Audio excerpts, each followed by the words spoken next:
Exone Bait Company is pretty fascinating to me. They got a Xzone, they got a hot shot minnow, they got all kinds of baits that are top priority that everybody knows Exone for.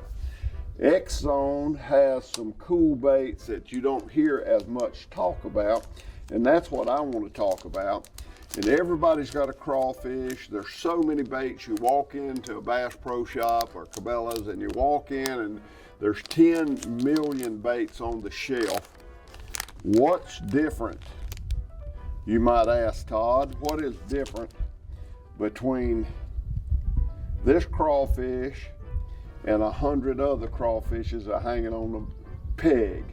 And you look at them and you really don't know that there's a lot of difference. You say, well, I like the way that bait feels. Boy, it's soft, and I love the way they blended this color. You got a brown with a black flake on the bottom, and a blue with a silver flake and black flake on the top.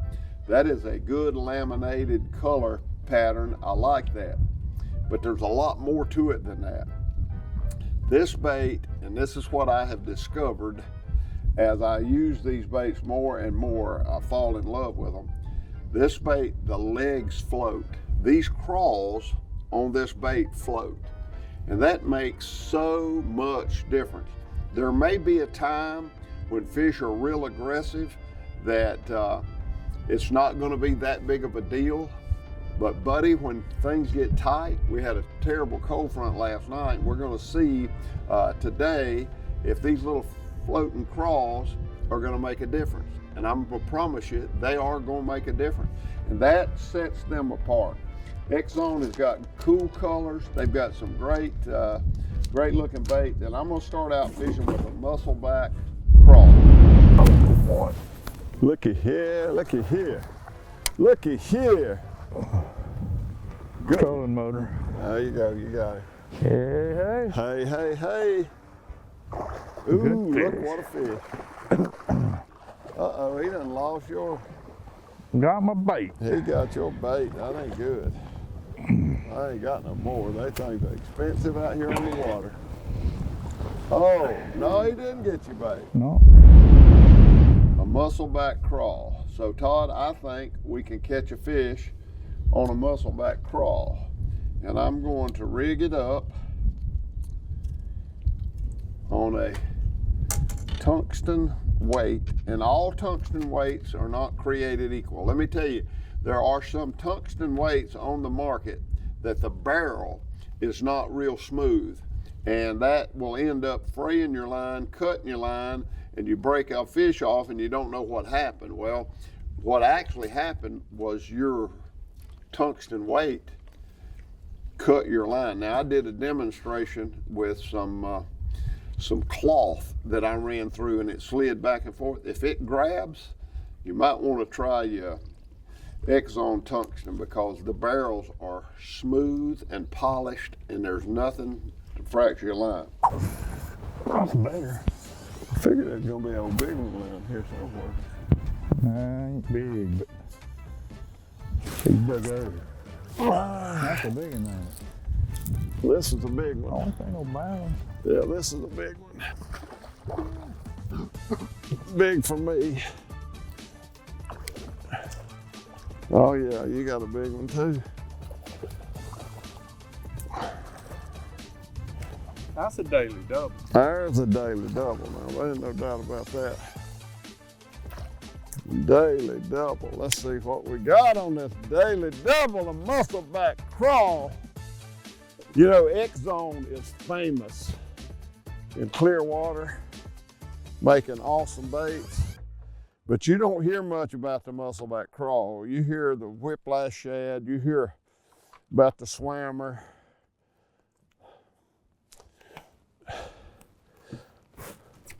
That right there is a heck of a bait, I'm gonna tell you it is.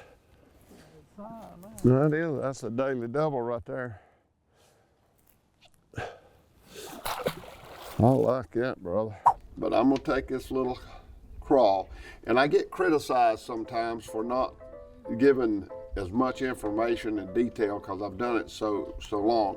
And most of you, this is redundant, but I like to take about 1/4 of an inch and bite that worm, that muscleback craw, and come through, and I do the same thing with the plastic worm. I like to come through that bait with my point of my hook. I like to come through and then put it back down in the bait. That's still weedless, but it doesn't take near as much pressure to come through that plastic to get a good hook set. Now, with that muscleback craw in place, tell you what I like to do. I like to peg it. And Exone's got these little pegging devices. And you just put that bad boy in there. Why do you like to peg it?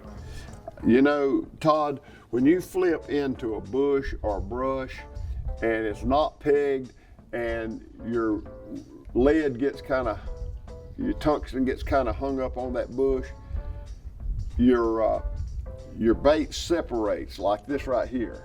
Your weight will be down here, but your bait's still up here, so you didn't take that bait to the bottom of the brush pile. Whereas if you would have pegged it, you would have pulled it all the way to the bottom of the brush pile. So I like to peg it for that reason. Sometimes you will miss a fish with a pegged weight that you wouldn't have missed otherwise. It was a fish. Look at here. Woo! Look at my man wearing me out. He came back and it was him first. Uh-huh. How about that? He hit it, then came back on it. It's a good fish too. That was a really good fish. I'm liking them little floating crawls. I think they like that now. You broke the only one we had. You just broke it off. That was the only one of those we had.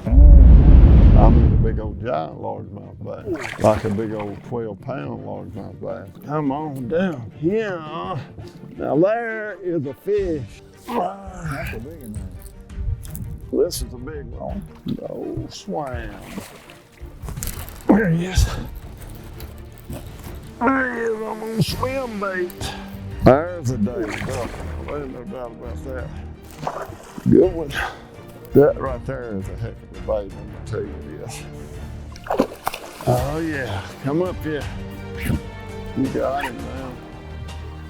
Boy, he took off. Ooh, there we go. I'm gonna show you the greatest feeling in bass fishing right here. This is it. When you catch a big old giant, watch her. Swim away. I love that. That is so cool.